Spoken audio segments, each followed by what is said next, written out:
करोड़, 3 करोड़ लोग इस वक्त सिर्फ एक सरकारी जॉब के लिए वेट कर रहे हैं इंडिया में आज। और आप सोच रहे हैं ये तो नॉर्मल है, ये तो मेहनत है, ये तो सैक्रिफाइस है। लेकिन मैं आपको आज वो चीज दिखाऊंगा जो कोचिंग इंस्टीट्यूट्स नहीं चाहते आप जाने, जो गवर्नमेंट कभी पब्लिकली एडमिट नहीं करेगी, और जो सोसाइटी ने इतनी गहरी नींद में दबा दिया है कि अब इससे सवाल करना भी गुनाह लगता है।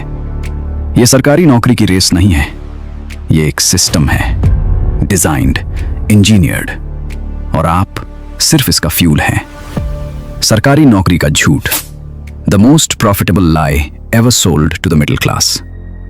सोचो, आपकी पहली मेमोरी क्या है जब किसी ने पहली बार आपको बताया कि बेटा सरकारी नौकरी लो? शायद नानी ने कहा था, शायद पापा ने, शायद पड़ोसी अंकल ने, वही वाले जो खुद तो कुछ नहीं कर पाए लेकिन आपके लिए ओपिनियन जरूर रखते हैं। और आप जानते हैं ये ऑब्सेशन कहां से आया? ये इंपोर्टेड फियर है, पार्टीशन के बाद की पॉवर्टी, इमरजेंसी के बाद का डिस्ट्रस्ट। एक पूरी जनरेशन ने डिसाइड किया प्राइवेट तो चलता नहीं, गवर्नमेंट ही सेफ है। और वो डिसीजन आज भी आप उठा रहे हैं अपनी पीठ पर। 1970 में ये सच था, गवर्नमेंट जॉब मतलब पेंशन, इज्जत, सिक्योरिटी, शादी में अच्छा रिश्ता, सब कुछ। लेकिन ये 2024 है और वो रियलिटी सिर्फ एक मेमोरी है। मगर डर अभी भी रियल है और कुछ लोग उस डर का बहुत ज्यादा फायदा उठा रहे हैं। अब कुछ नंबर सुनिए केयरफुली। रेलवे की एक recruitment, group D posts, 10 lakh vacancies, और अप्लाई किया 2.4 करोड़ लोगों ने।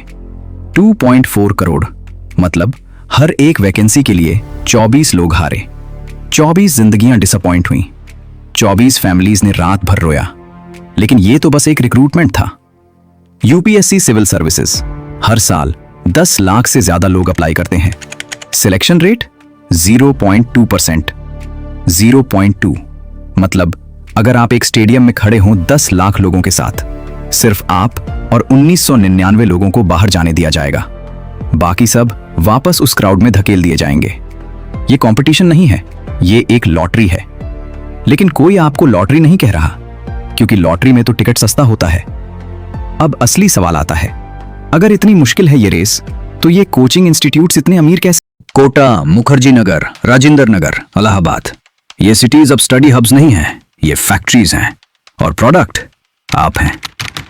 ये 58,000 करोड़ रुपए की इंडस्ट्री है, 8 डिजिट्स। और ये सिर्फ रजिस्टर्ड नंबर्स हैं। Unregistered cash based small institutes मिलाओ तो फिगर डबल हो जाता है। और ये पैसा आता कहां से है? आपके घर से, आपके बाप की मेहनत से, आपकी मां के गहने से। एवरेज यूपीएससी कोचिंग फीस पुरानी दिल्ली का रिनाउंड इंस्टीट्यूट 1.5 लाख से 3 lakh per year.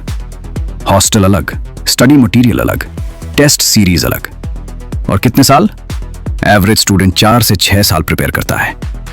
15 lakh. Guarantee 0।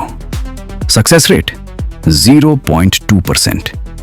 और इंस्टीट्यूट की रिफंड पॉलिसी लेकिन यहां सुनो, ये असली क्राइम नहीं है, असली क्राइम आगे है। इन इंस्टीट्यूट्स ने एक साइकोलॉजिकल ट्रैप डिजाइन किया है, इतना परफेक्ट कि आप खुद उसमें कदम रखते हैं और दोनों हाथ से दरवाजा बंद कर देते हैं। इसका नाम है होप आर्किटेक्चर। ये इंस्टीट्यूट्स आपको कभी क्लियरली नहीं बताते कि आपकी एक्चुअल प्रोबेबिलिटी क्या है। वो आपको बताते हैं टॉपर्स की स्टोरीज, रैंक 1 की फोटो, हमारा स्टूडेंट आईएएस बना, और आप सोचते हो मैं भी कर सकता हूं। वो आपको नहीं दिखाते वो 99.8% लोगों के चेहरे जो हार गए, क्योंकि उनकी फोटोज इंस्टीट्यूट के बाहर नहीं लगती, उनके नाम बिलबोर्ड्स पर नहीं आते, वो सिंपली वैनिश हो जाते हैं। मैं आपको साइकोलॉजी बताता हूं, रियल साइकोलॉजी, जो ये कोचिंग सिस्टम डेलिबरेटली यूज करता है। जब आप एक गोल के लिए बहुत ज्यादा सैक्रिफाइस करते हैं तो आपका ब्रेन एक ट्रैप में फंस जाता है जिसे साइकोलॉजिस्ट्स कहते हैं संक कॉस्ट फैलेसी। मतलब आपने 3 साल दे दिए कोचिंग को, 5 लाख खर्च कर दिए, अब फेलियर का डर है, लेकिन छोड़ने का डर और बड़ा है। तो आप रुके रहते हैं, एक और साल, एक और अटेम्प्ट, एक और फीस। और कोचिंग इंस्टीट्यूट्स ये जानते हैं, इसलिए वो next batch, next attempt, extended course offer करते हैं। वो आपको कभी क्लियरली नहीं कहते भाई शायद ये तुम्हारे लिए नहीं है, क्योंकि उस दिन उनका बिजनेस खत्म हो जाएगा। अब मुझे बताओ, ये रिलेशनशिप कैसा लगता है? मेंटर और स्टूडेंट का, या प्रेडेटर और प्रे का? 2022 में एनसीआरबी के डेटा के मुताबिक कोटा में 22 स्टूडेंट्स ने सुसाइड किया, सिर्फ एक साल में 22। ये हेडलाइंस में 2 दिन रहा, फिर silence. 22 families, 22 dreams, 22 last messages. और सिस्टम ने आगे एग्जाम शेड्यूल कर लिया। लेकिन यहां सुनो, मैं ये नहीं कह रहा कि सरकारी नौकरी की प्रिपरेशन क्राइम है। मैं ये कह रहा हूं कि उस प्रिपरेशन के पीछे जो डर है, जिस इनसिक्योरिटी ने आपको पुश किया वहां, वो फियर मैन्युफैक्चर्ड है, डेलिबरेटली, सिस्टमैटिक। एक सवाल, सिर्फ एक, अगर गवर्नमेंट जानती है तो फिक्स क्यों नहीं किया? 2.4 करोड़ लोग, एक रिक्रूटमेंट। गवर्नमेंट के पास डेटा है, मिनिस्ट्री के पास डेटा है, CMIE के पास डेटा है, सब जानते हैं, सब। तो फिर वैकेंसीज क्यों नहीं बढ़ी डेकेड से? मैं आपको एक थियोरी नहीं दे रहा, मैं आपको एक डॉक्यूमेंटेड पॉलिटिकल साइंस कॉन्सेप्ट दे रहा हूं। Aspiration as a control mechanism. जब एक गवर्नमेंट चाहती है कि एजुकेटेड यूथ सिस्टम को चैलेंज ना करे, तो वो उन्हें एक ऐसी रेस में डाल देती है जिसमें दौड़ सब रहे हैं और जीतते बहुत कम हैं। सोचिए, जब आप 5 साल कोचिंग में हैं, आप प्रोटेस्ट नहीं कर रहे, आप वोट स्ट्रेटेजिकली नहीं कर रहे, आप अपना करियर नहीं बना रहे, आप सिर्फ वेट कर रहे हैं। कंट्रोलेबल हैं, हार्मलेस हैं, बिजी हैं, और सबसे डेंजरस बात, आपने खुद ही ये डिसाइड किया था, कोई जबरदस्ती नहीं थी, क्योंकि सिस्टम इतना परफेक्टली डिजाइन किया गया था कि आप सोचते हैं ये आपका अपना सपना है। सपना आपका था, कैनवस उनका था। मैं आपको इकोनॉमिक्स नहीं बोलने वाला, मैं आपको कुछ और बोलने वाला हूं, कुछ जो शायद पहले किसी ने इस तरह नहीं कहा। आपके 20s, 20 से 30 साल की उम्र, साइकोलॉजिस्ट्स, न्यूरोसाइंटिस्ट्स, इकोनॉमिस्ट्स सब ने एग्री किया है, ये डेकेड ह्यूमन लाइफ का most fertile, most creative, most high risk high reward window है। ये वो टाइम है जब आपका ब्रेन मैक्सिमम न्यूरोप्लास्टिसिटी पर होता है, नए स्किल्स फास्टर सीखता है, रिलेशनशिप्स डीपेस्ट बनती हैं, रिस्क लेने की कैपेसिटी हाईएस्ट होती है। और इंडिया का मिडिल क्लास ये पूरा डेकेड एक एग्जाम की प्रिपरेशन में दे देता है। 6 साल एवरेज प्रिपरेशन टाइम यूपीएससी का। 6 साल में आप एक कंपनी स्टार्ट कर सकते थे, एक स्किल में वर्ल्ड क्लास बन सकते थे, एक करियर बिल्ड कर सकते थे, एक रिलेशनशिप, एक आइडेंटिटी, कुछ अपना। लेकिन सोसाइटी ने आपको यह ऑप्शन कभी सीरियसली प्रेजेंट नहीं किया। एंटरप्रेन्योरशिप रिस्की है, प्राइवेट जॉब जाएगी तो क्या, फ्रीलांस कोई इज्जत नहीं, सरकारी नौकरी सोने पर सुहागा।